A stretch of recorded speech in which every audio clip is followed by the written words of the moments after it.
So, Shana Tova to everyone. And this shiur is in memory of my dear, dear mother, Miriam Bat Avram Chaim Yosef Halevi Vishendel Rivka. My mother passed many years ago when she was 62 years old. This Yom Kippur will be 41 years. And she was the gentlest of figures, but I think she instilled within me so much ahava. Whatever ahava is within me really comes from my mom, especially my mom and dad, but especially from my mom. She was a feminist before feminism. I still have memories of the first time she came to the Torah at the Bayit, and the women allowed me to come in, and just looking into my mother's eyes and seeing her tears. I also remember at what time my parents ran a camp that they were neighbors, and for some reason, some of them came onto the campus and were in an attacking mode. They were anti-Semites. And I remember my brother standing up to them, and I was trying to negotiate with them. And my mother, when she found out, she looked at me and she said, "You couldn't stand up with your brother?" That had a big, profound effect upon me. You'd never think that my mother would be the one to say, "You've got to stand strong." And how I miss my Ima so very, very much. She died when my father and mother lived in Netanya. My father served as a rabbi in Shikun Vatikin. And it was Yom Kippur, so he went to shul. And when he came back, right after Ne'ilah, my mom was gone. And the story is the machzor was open, and it was open to the vidui. Not that she had anything to confess about. And of course, these days are such difficult days. And so what I'd like to do is actually in abridged form, maybe for 20, 25 minutes, so we'll leave some time for what's most important to me, and that is hearing from you, to share with you some ideas we reflected upon on the Shabbat before Rosh Hashanah and Yom Kippur that spoke to prayer in these times. What is the key to prayer? How can one pray when one thinks about October 7th, Simchat Torah, that dark Shabbat? How does one pray when we think about well over 700 soldiers, police officers, having given their lives?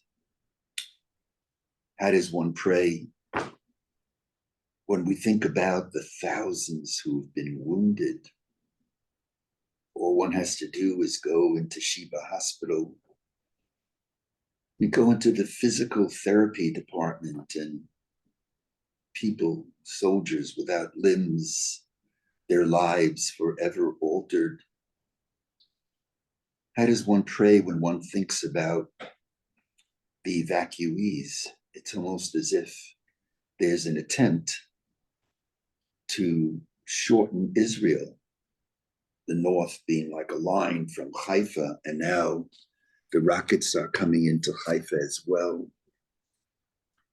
We were near the Orient Hotel, which is a 5-star hotel, and the Orient turned into homes for hundreds of people from the south, makeshift schools, pop-up schools, opening up their venues for free bar mitzvahs and bat mitzvahs. How does one pray when one thinks about people? Imagine we've not been home for so many months, still not home. And of course, the hostages.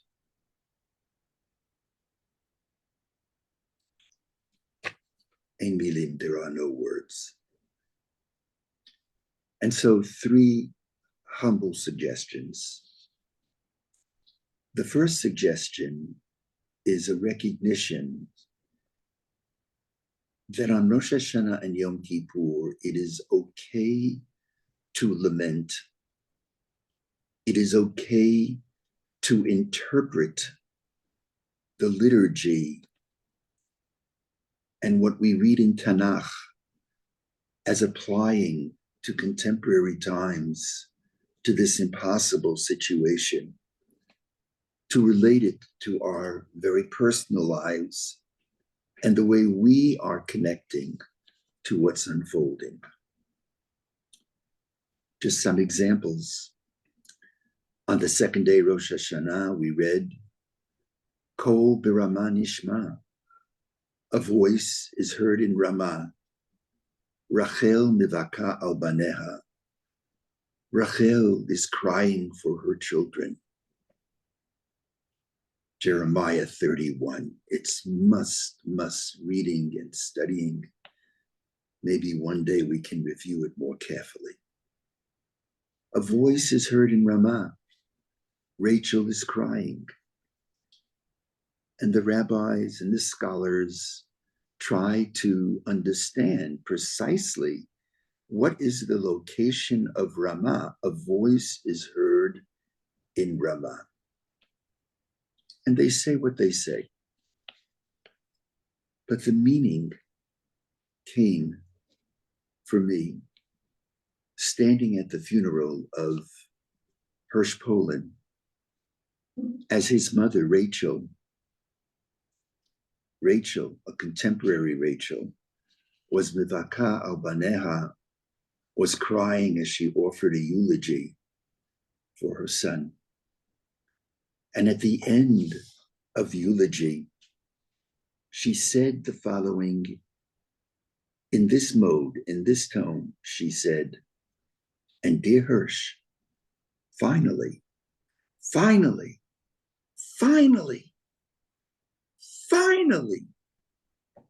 you're free, Hirsch. You're finally free. Maybe that's what Ramah means. Ramah is a word which comes from the word laharim, to lift.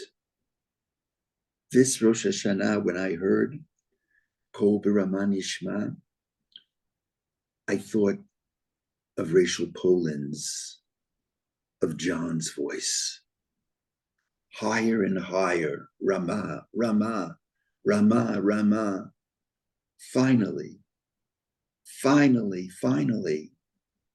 And the last finally reverberating off the hills of Yerushalayim.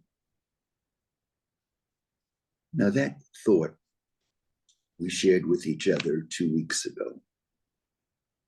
But something else hit me about a prayer that we recite on Rosh Hashanah and Yom Kippur. And that is the prayer of Unitane Tokef, which Leonard Cohen has made famous. Who by fire and who by water, and on and on. And in the beginning of that prayer, we say, Kama Yavrum, which is a nice way of saying how many will pass on this year. The Kama Yibareun, and how many will be born. Mi yichyeh u'mi yamut, who will live and who will die. I always wondered, what's the difference between those two questions? Who will pass and who will be born, to be distinguished from who will live and who will die. And this year on Yom Kippur, perhaps we should be thinking about the countless number of children born in Israel who will never see their father or mother? Is it possible that Kama Yavrun v'Chama Yiboreim could mean the following?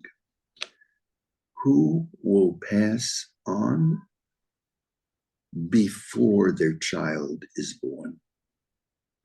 Kama Yavrun, it's sequential. How many will pass, give their lives al Kiddush Hashem, and only afterwards the Kama Yiboreim, a child, if twins, children, will be born. And when we say that, to cry. The Hebrew anniversary of October 7th is Simchat Torah. And on Simchat Torah, a joyous day, we should lament as well.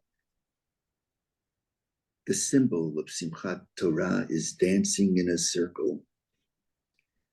A circle is different than a line. In a line, there's someone up front and someone behind. In a circle, it's not a line. We're all in the beginning of the line. That's why it's the ultimate expression of the achdut, of the unity of Am Yisrael. And unity, as we've said countless times, is not uniformity. Uniformity is you agree by eradicating the view of the other. Unity is you love even when you disagree.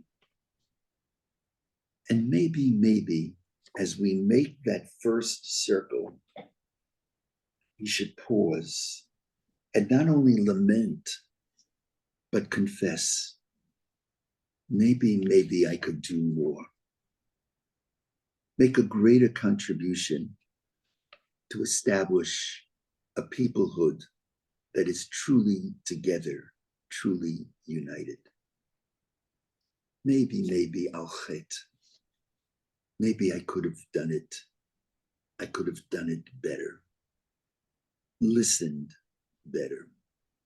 Never undermining the sincerity of the other, the motive of the other. And so this is the first step.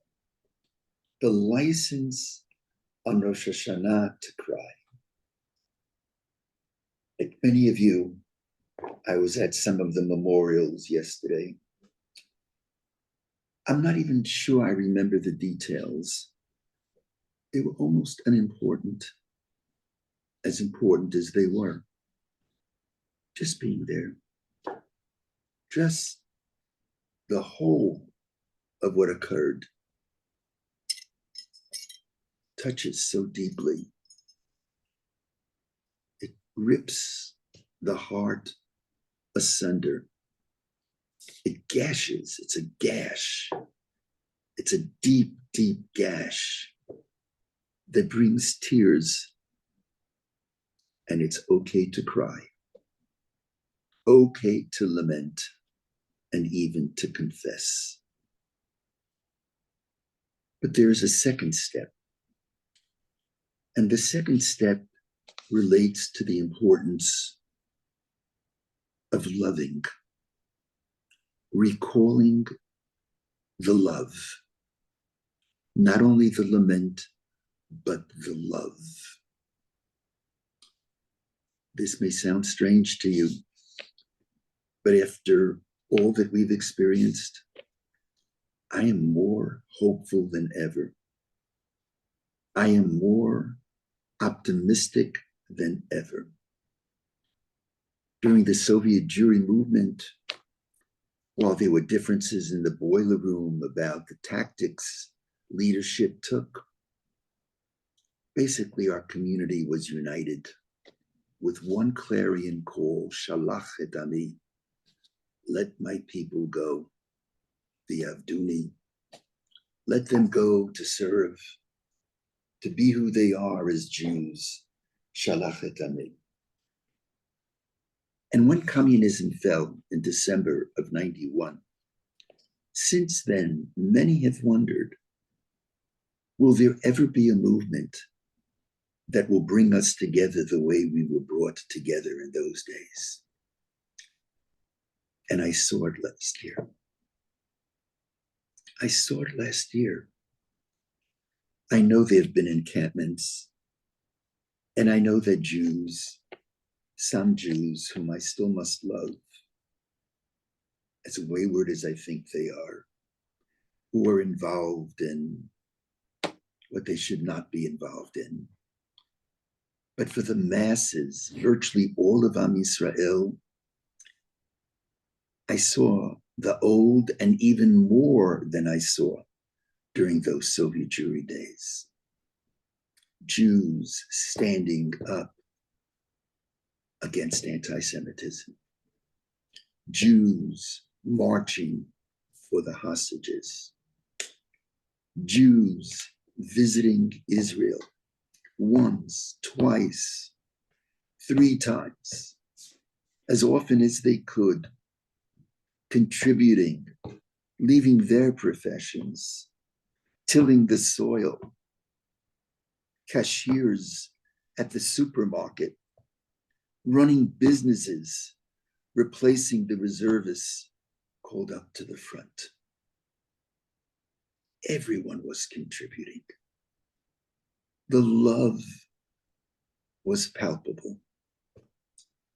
The rabbis say in one of my favorite midrashim, hatred defies the rule. Sin'ah mekalkelet hashura. Can you imagine what the enemy did on October 7th? The hatred, the mutilations, the decapitations, the sexual violence. And then the rabbis say, the only way we're going to make it is to realize that there is one response to hatred which defies the rule, and that is ahava mekalkelet hashura, the love which defies the rule. And it's important to step back and realize and express as much as we can in the prayer, not only the lamenting tears, but the uplifting love. And towards that end, a prayer was written called Al Ha'ahava, for love. The first half of the prayer deals with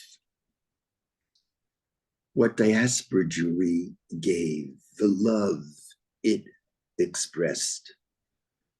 And the last half talks about what Israel gave, the love coming not collectively from Israel.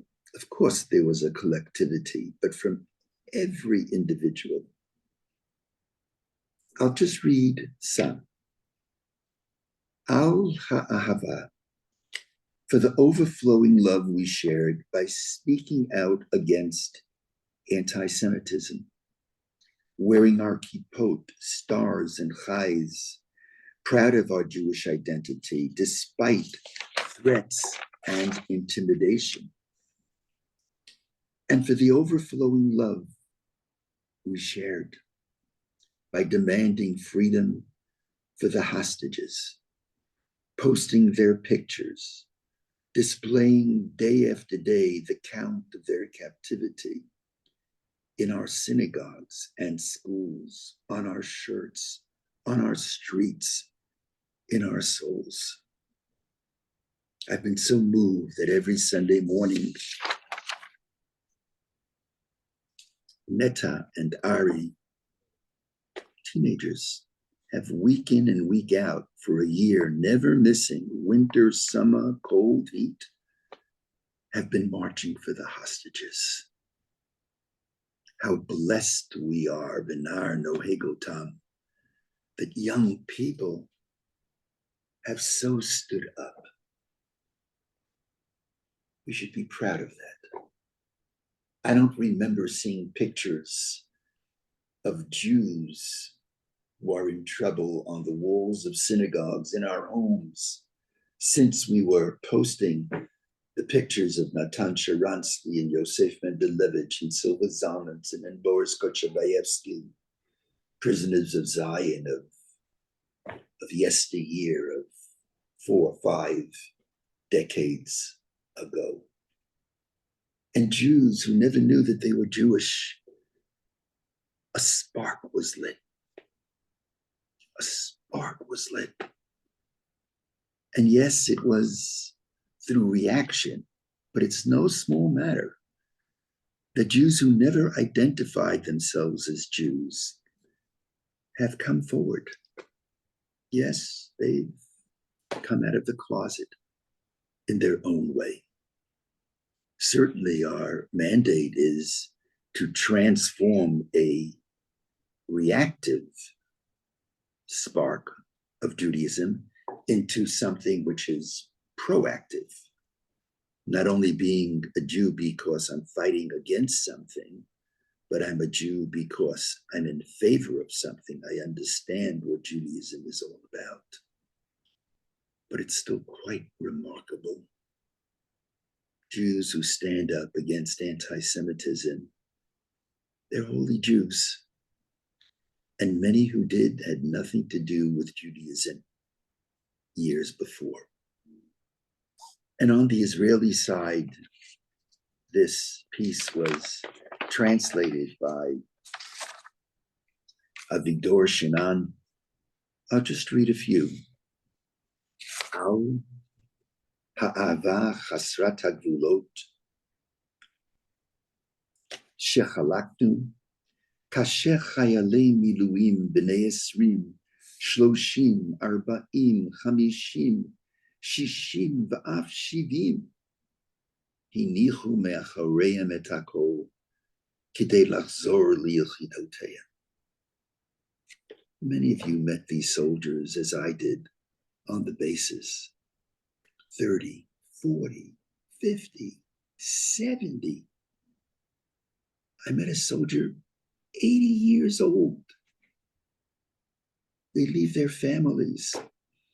Yossi Hershkowitz, who taught at SAR, left his family for months. And he left a widow and children who are orphans. What love.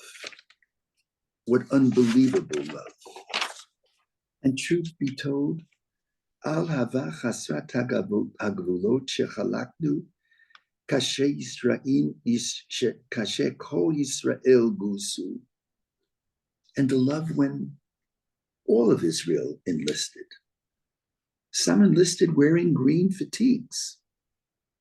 Some enlisted by praying, by learning, by thinking about what's happening, by empathizing, by contributing, by lobbying, by marching. Everyone who did something, that is an expression of love.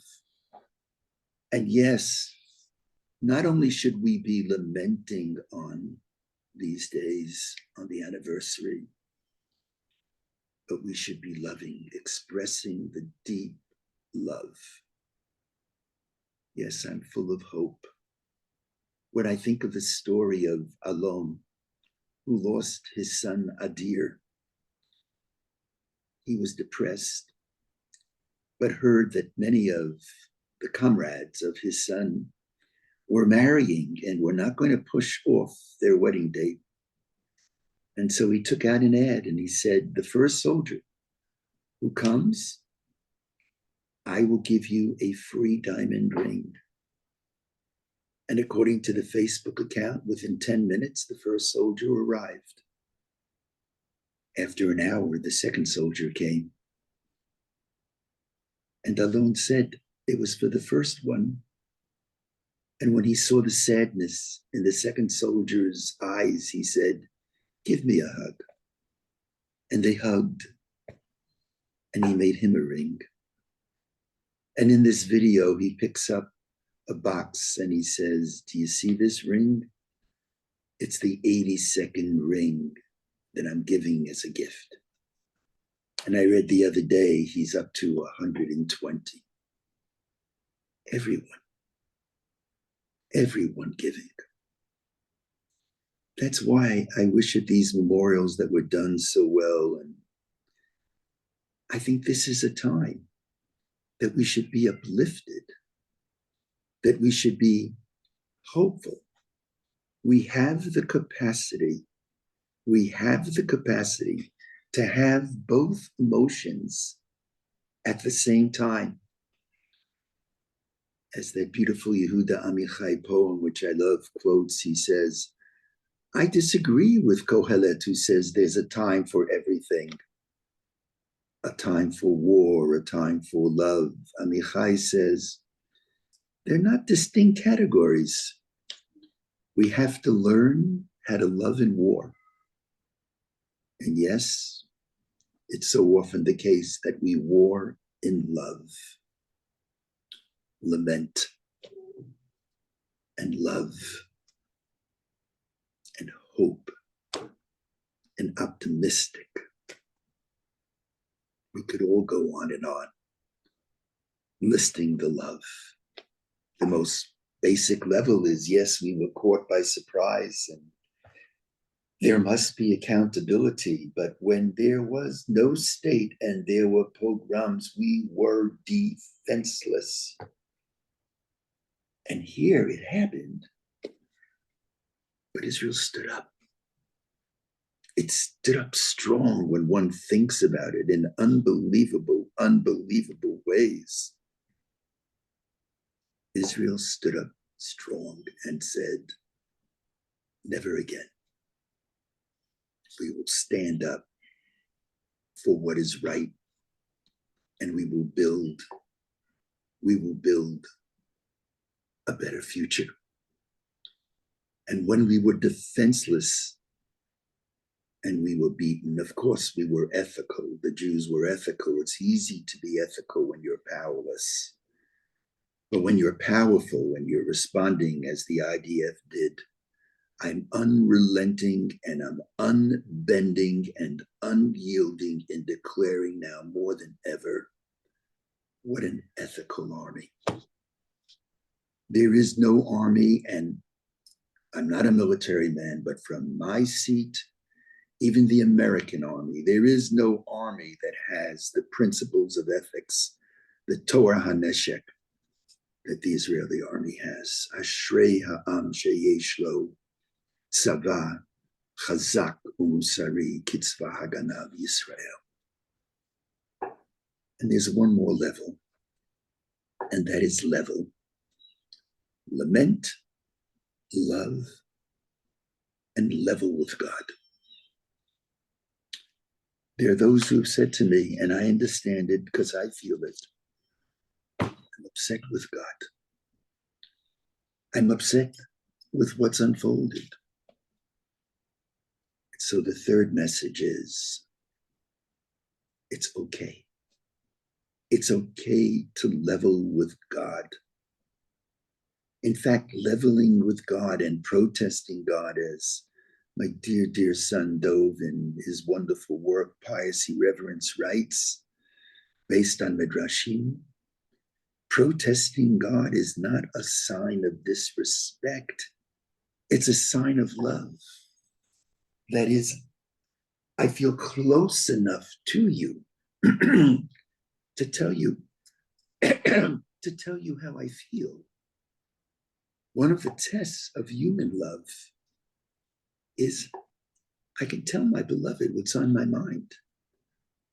And I'm not afraid that my feelings are going to be disrespected or mocked or made fun of. I'm not afraid that what I'm feeling, even if it's a critique, will be disavowed, will be pushed off the table unceremoniously. I know I can share with you what I feel. Ein ava she'ein ima tochacha. There is no love without rebuke. It's okay. It's okay when one has had a personal loss to say to God, it's not fair. It's not fair. It's okay. Like Rabbi Lau,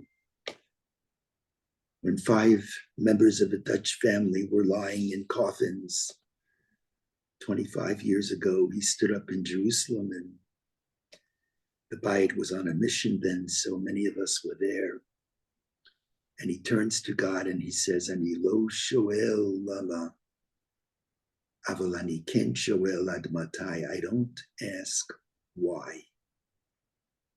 I do ask until when. Until when? And I saw him recently and I reminded him of that moment. And I said to him, Rabbi Lau, I hope it's okay with you. I not only ask ad matai, until when, I ask lama, why? Is there anything that we did to deserve what occurred on October 7th? Ein ahava she'ein ima tochacha. There is no love that does not include rebuke. And so, beyond lamenting, beyond expressing how the love has come from everywhere, it's okay to level with God, to protest God, and to say, God, enough, enough. And not for everyone, but for some, the protest may not distance us from God, but bring us closer to God. And I want to make myself clear. It's okay to protest and feel good that I've protested. All I'm suggesting is that sometimes feeling close enough to protest can bring me more near to God than pushing me away. I know our children, as we now have reached the 80s, let me speak very personally, they're beginning to tell me what I'm doing wrong, what I should do better for Toby, for myself. And something unusual has happened. Rather than it upset me because they are offering critique, criticism, I know that they're doing it out of love. And I feel closer to them than ever before. I've always loved them like mad. Now the love is madder, if that term is a correct term to be used. Through the critique, I feel closer. My son writes in Pious Irreverence that after the destruction of the Second Temple, the Christian dogma, Christianity was then being born, was Jews, leave your faith. The temple has been destroyed. That shows that God has abandoned you. But the rabbis in the Midrash, they responded very strongly and they said, no, Shechina Bagola. God, the indwelling of God, is in the exile. Precisely where we think God is not, God is. In concealment, there could be revelation. Precisely when we feel abandoned, that may be the moment when we most deeply feel the presence of God. It's a kind of a parallel thinking to Viktor Frankl's logotherapy, who argues that human beings do what they do because we seek meaning. And the meaning comes not only in the good times, but in the not so good times. And he knows that well because he survived many of the death camps. Love coming after lament. Lament, love, and then level. Level with God in a respectful way. God, Kadosh Baruch Hu, where are you? Where are you? I asked that question for Yassi. I asked that question for Ma'oz, Dove, and Devorah's nephew. I asked that question for David Schwartz. On and on and on. I lament, but I love. And I ask God, leveling with God, where are you? Where are you? And now the refrain of the Alava reads, Ana Hashem, Elohei Hava Hashofa'at, Rachem Aleinu, Azor Lanu, Fros Sukat Shalom Aleinu. Please join me in repeating these words. Please, O Lord, God of overflowing love, have mercy on us. Help us. Spread over us your canopy of peace. Dee-da, dee-da, dum. Dee-da-da, dee-da, dum. Dee-da-da, da-da. Da-da-dee-da-dum. Da-da-dee-da-da, da-da. Da-da-dee-da-da, da-da. Dee-da-dee-da-da, da-da. Dee-da-dee-da-da.